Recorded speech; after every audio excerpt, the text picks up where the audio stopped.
Raça, estou neste momento com o diretor do Museu Nacional de Arqueologia, o Dr. António Carvalho. Estamos hoje aqui, dia 22 de abril, porque se comemora uma data bastante especial. Dr. António Carvalho, diga-nos então que data é esta e porque é que ela é tão especial para este museu aqui em Belém, o Museu Nacional de Arqueologia. Hoje, 22 de abril, faz precisamente 120 anos que o Museu Nacional de Arqueologia, embora com outra designação, designava-se Museu Etnológico Português, abriu ao público na ala poente do Corpo Oitocentista do Mosteiro de Jerónimos, 22 de abril de 1906. Era um domingo. E abriu ao público a 22 de abril porque foi solicitado ao fundador, o Dr. Leite Vasconcelos, pela comissão organizadora do 15º Congresso Internacional de Medicina, onde pontuava, por exemplo, Miguel Bombarda, que abrisse o museu no âmbito do Congresso, do programa do Congresso. Estava em Portugal muitas centenas de estrangeiros, médicos, investigadores, e, portanto, havia que rechear o Congresso de um programa cultural e científico especial, e nesse quadro o museu estava a ser montado já há alguns anos, aqui em Belém, transferido da Academia das Ciências para Belém, onde tinha sido instalado em 1893, quando foi fundado, e, portanto, foi solicitado que abrisse nesse dia. E abriu nesse dia. Não abriu logo depois, não ficou aberto ao público como nós imaginamos, em que há uma inauguração e fica logo permanentemente aberto. Foi abrindo, digamos assim, mas é verdade que esse é o dia em que, na história do museu, fica definido como o dia de abertura. O próprio José Leite Vasconcelos diz isso na história do museu, a notícia da época publicitou, e embora com intermitência nos dias seguintes, o que é certo é que abriu neste dia e desde então aqui estamos no Mosteiro de Jerónimos, na sua ala oitocentista, celebrando 120 anos hoje. Essa figura de José Leite Vasconcelos parece ser uma personagem, ou teria ter sido uma personagem bastante fascinante para levar avante um museu desta envergadura. Para quem não conhece, quer falar um bocadinho sobre quem era o fundador desse museu, de onde é que ele vinha, o que é que ele fez, do que é que ele gostava? Posso falar com todo o gosto. Leite Vasconcelos não é, no entanto, uma pessoa desconhecida, é uma pessoa conhecida de certos circuitos, da área da história, da área da arqueologia, da área da filologia, da área numismática, da área da etnografia, da área da museologia. Enfim, é uma figura muito conhecida e também é uma figura que ficou gravada na toponímia em muitas cidades. Há escolas com o nome de José Leite Vasconcelos, ele é da Ucanha, o extinto Conselho de Mondinho da Beira, Tarouca atualmente, há escolas com o nome de José Leite Vasconcelos. O seu sítio de nascimento, na Ucanha, é uma casa assinalada por muitas placas, muitos monumentos, e, portanto, é uma figura recordada. E mesmo a toponímia de Lisboa tem bastantes referências a José Leite Vasconcelos. Portanto, é uma figura que está gravada no mapa, no mapeamento, na cartografia da nossa cidade de Lisboa, onde viveu e faleceu, mas também noutros lugares. A Faculdade de Letras de Lisboa tem, por exemplo, Sala José Leite Vasconcelos. E à entrada da Faculdade de Letras, um dos bustos que estão na entrada é o busto de José Leite Vasconcelos. Portanto, José Leite Vasconcelos não é uma figura esquecida, é uma figura que foi sendo muito recordada. E foi recordada por várias razões. Em primeiro lugar, porque é um grande cientista social, se eu quisesse usar uma frase que não é minha, do professor Carlos Fabião, muito feliz, que é o grande cientista social do século XIX, final do século XIX. Não é simplesmente um arqueólogo. Não é simplesmente um professor universitário, não é um filólogo. É alguém que intervém em várias ciências. E daí a expressão cientista social. Uhum. É um homem que intervém em várias ciências. É claro que está a fazer um museu, quer criar um museu e propõe a criação e consegue um museu etnográfico, rapidamente muda de nome para museu etnológico, mas o que se vai especializar é um museu de arqueologia. Um museu... José Leite Vasconcelos lança as bases para que ele se especialize como Museu Nacional de Arqueologia. Portanto, é alguém que tem um projeto, é alguém que tem um projeto de criação de um Museu Nacional a partir de coleções que Nos casos existem, a coleção de Estácio da Veiga, do museu que pretendia criar, o Museu Arqueológico do Algarve, que com a morte de Estácio da Veiga, o museu vai ser, digamos, transladado, a ideia de museu, espólio, que estava em Lisboa também, num espaço e junto da sua família, da sua viúva, vai passar para o Museu Etnográfico Português, vai constituir um espólio fundacional. A própria coleção que José Leite Vasconcelos antes angariou e juntou. Não nunca nos podemos esquecer que as primeiras escavações no Santuário do Endovélico, em São Miguel da Mota, Alandroal, são anteriores à própria fundação do museu, e depois é um museu que arranca com um projeto de investigação e, portanto, as publicações do museu, as escavações que o museu promove, a dinâmica de recolher os bens para o museu, são processos simultâneos, permanentes e de uma rapidez muito grande. Leite Vasconcelos sublinha sempre que trabalhou com equipas que têm gente muito dedicada ao museu. Severiano Monteiro, que é o diretor-geral que o ajuda a criar o museu, a transferir o museu para o Mosteiro de Jerónimos, e nunca nos podemos esquecer de quem assinou o decreto de criação do museu, ou seja, o patrono político da criação do museu, Bernardino Machado, ele também um cientista. Alguém com, enquanto professor em Coimbra, vai introduzir os estudos de antropologia física em Coimbra uns anos antes. Portanto, há uma constelação de indivíduos, personalidades, figuras da cultura, que vão ajudar Leite Vasconcelos, cada um com a sua cota à parte, e podia estar aqui a citar nomes de primeiros funcionários do museu, conservadores, que foram todos eles muito importantes. Virgílio Correia, por exemplo, mais tarde é alguém que vai trabalhar no Museu da Arte Antiga e em Coimbra, nas escavações em Coimbra, como professor universitário em Coimbra, Félix Alves Pereira, Maximiliana Polinário. Eu podia citar muitos, não é um projeto de um homem só. É uma ideia de alguém, trabalha muito para essa ideia, mas as grandes ideias muitas vezes atraem boas equipas, e Leite Vasconcelos tem essa sorte também e esse saber, que foi reunir gente que muitas vezes mantém-se com ele durante muitos anos, outras vezes abraça outras profissões e outros projetos, que é o caso também. Muitos deles abraçaram outros grandes projetos em Portugal, mas a equipa foi sempre uma equipa muito boa de início e, portanto, chegámos até agora com o Museu Nacional de Arqueologia como conhecemos. Não é? E que é um museu que parece que, apesar de ter sido há pouco mais de 100 anos, ao mesmo tempo parece que foi noutra vida e uma coisa tão distante, mas ao mesmo tempo tão perto. É no século XIX, não é? Que é fundado, não é? Para as pessoas que moram aqui, porque esta é uma rádio que chega a pessoas que moram aqui muito próximo do museu, e que têm acompanhado estas alterações aqui da cidade e do plano, consegue explicar um bocadinho o que é que está a acontecer ali embaixo?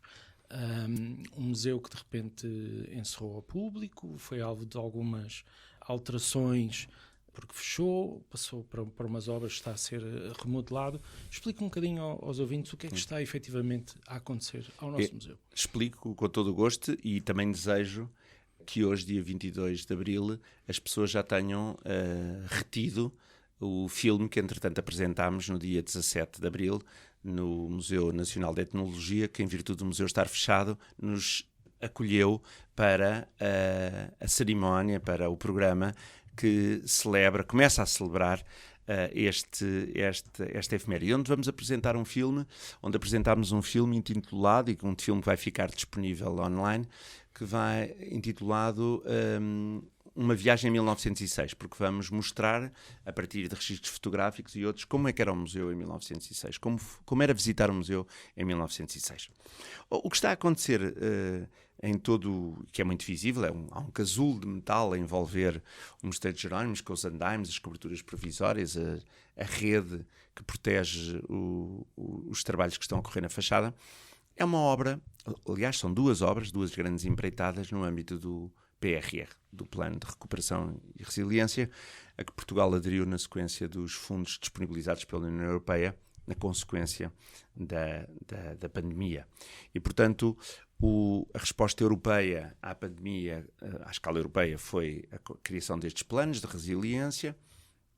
Não vale a pena entrar em detalhes do ponto de vista legal, mas do ponto de vista prático foi que cada país recebeu um programa, teve um programa aprovado que está a implementar. E no caso do Museu Nacional de Arqueologia, é uma obra de remodelação integral do edificado e de completa reprogramação expositiva. Significa que as duas empreitadas que estão em curso e que implicaram naturalmente o encerramento do museu, a sua transferência para outros espaços para elas poderem decorrer e Portanto, que obliteram... O museu foi todo desmontado lá dentro. Todo desmontado e transferido para o que era a antiga Reserva Geral. Todo o piso superior, aquilo que nós designamos as torretas, que são vários corpos adjacentes para norte do corpo central que as pessoas veem, que as pessoas visitam quando circulou na via e que visitavam. E, por outro lado, as exposições, as 3 grandes exposições permanentes que existiam, uma delas, as religiões da Lusitânia, que é grande em vários sentidos, porque também eram toneladas e toneladas de materiais arqueológicos que foi preciso transferir. Portanto, neste momento, o que nós temos é uma obra de grande dimensão e estava eu a dizer que, obviamente, há uma imagem do monumento que é obliterada à cidade e a quem nos visita e que toda esta parafernália de materiais que são essenciais numa obra, até por razões de segurança, por razões de apoiar as coberturas, etc. Esconde o quê? Esconde a obra de remodelação integral das coberturas, portanto, impedindo e acabando de vez com a entrada de água no edifício. Por outro lado, o reforço estrutural do edifício, bem como a questão da criação de novos pisos e depois a infraestruturação de todo o museu. A caminho, naturalmente, da obra de instalação do Museu Novo para o devolvermos à fruição pública. Mas, entretanto, há algo do museu que é possível visitar e que está visitável à frente de toda a gente, disponível 24 horas. Quer falar-nos um bocadinho sobre essa iniciativa? O mural, ou seja, uma obra tem sempre um tapume por razões de segurança e o tapume constitui uma grande oportunidade para, ao ser revestido, criarmos uma história. E o que é exatamente esse mural? Esse mural aproveita a coleção do museu, que é uma coleção oriunda do território nacional, mas também devido a intercâmbios científicos e museológicos de outros pontos do globo, e temos uma narrativa com um conjunto de bens que começam nos bens da arqueologia náutica e subaquática, propiciados pela arqueologia náutica e subaquática, ou seja, os bens que vêm do fundo do mar, ou os bens que nos mostram o mar, junto ao Museu de Marinha, porque havia que esticar a mão, abraçar o Museu de Marinha, que está a viver connosco também a obra, porque há áreas do Museu de Marinha que têm que ser intervencionadas no âmbito deste PRR, refiro-me das fachadas, as castelharias das janelas, etc. E do outro lado, abraça, a partir de um conjunto de bens culturais que são relacionados com a religião católica, a fé cristã, etc., da nossa coleção, que abraçam também, que conduzem o visitante à entrada na visita do claustro. Portanto, estes 228 metros de comprimento, que é quanto tem o nosso tapume, aproveitando estes muitos bens do museu e com estes 2 toques, um toque afim do Museu de Marinha e um toque no Mosteiro de Jerónimos. Depois, toda a grande fachada do mural diz respeito a quê? Mostrar as nossas coleções arqueológicas de diferentes paragens, diferentes origens, diferentes materialidades. Tentámos que o conjunto das imagens dos bens tivessem diferentes tipologias de materiais arqueológicos e uma grande diversidade. Está escrita em muitas línguas, com várias frases emblema a partir do nosso programa museológico, de forma a que o visitante possa ter uma aproximação aos bens, manter um contacto com os bens, neste caso visual, mas, por outro lado, usando dispositivos móveis, obviamente, ler os QR Codes, entrar no Raiz, no programa Raiz, ver as fichas dos bens, ou carregar simplesmente a página, porque criámos uma landing page onde, naturalmente, qualquer visitante pode, através de MNA, ou seja, o acrónimo do museu.arqueologianarrua.pt, descarregar automaticamente e ver todo o mural. São formas de comunicação com o público, são provas de vida, também é importante perceber que nós, equipa do museu, gostamos que o museu se apresente vivo, e estou só a falar deste exemplo, mas podia tratar muitos outros relacionados com exposições e parcerias que estamos a fazer no país e no estrangeiro, para que não se perca o muito que se faz e para que não se perca o contacto com o conjunto dos bens arqueológicos. É uma primeira materialidade. É uma primeira afirmação do museu. Há que ler o mural com muita atenção. Ler tudo aquilo que escrevemos para se perceber a ideia de novo, para se perceber a ideia de uma coleção que nos conta muitos milhares de anos de história da ocupação humana no atual território português, e cada um daqueles bens arqueológicos permite uma aula, porque tem imensa relação.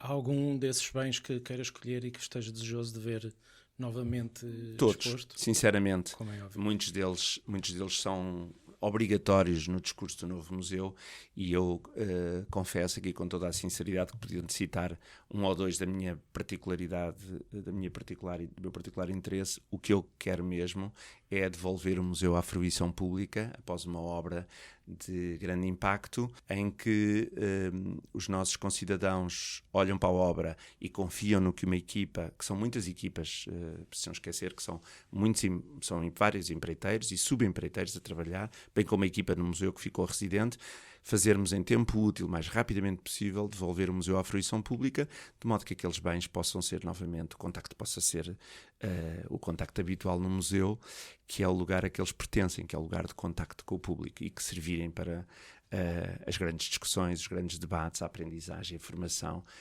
o enriquecimento cultural. É isso tudo que a equipa do museu quer. Quando eu digo eu, somos nós, porque é para isso que trabalhamos. Esperemos que isso aconteça o mais breve possível. Entretanto, fica então o convite para visitarem o mural em frente ao Museu Nacional de Arqueologia. Também podem seguir as atividades e a programação do Museu Nacional de Arqueologia nas redes sociais.